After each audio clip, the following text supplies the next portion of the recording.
We have gone through the last 4 or 5 years, and it seems to be that each of those periods has thrown up a particular challenge in a given year. We've had COVID, we've had inflation, we've had a significant interest rate spike, we've had wars, we've had significant government elections or changes of governments globally. What do you think is going to be the big driver of markets over the next 12 months, and how do we play that?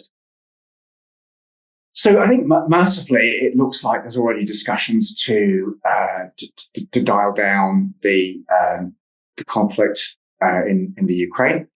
That's got to be a good thing.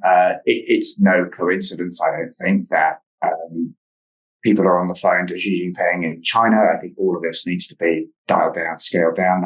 That's a good thing.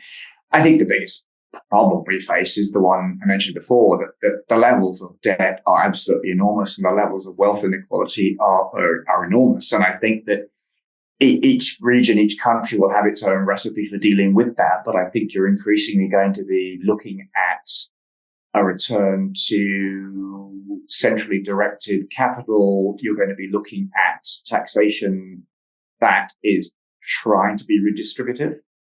And you're gonna, I think, be faced with two ways to remove wealth inequality. One is the one we would prefer to happen, which is that you introduce supply side incentives for companies to hire, you improve state education, you prepare the workforce for the new economy. And that will be a good way for us to deal with the issue of income inequality as well as wealth inequality. The other way to go is the one that we think the EU is choosing, that is more regulation, that is more taxation redistribution, that is more government involvement in allocating capital. That will typically lead to stagflation. And so choosing between those two outcomes, I think, going to be,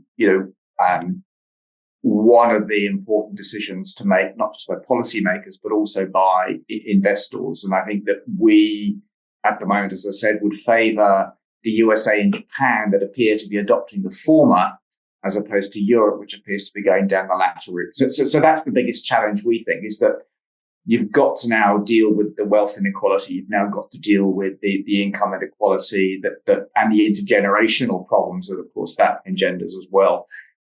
We like to think it can be done through what used to be called capitalism, which is competitive investment.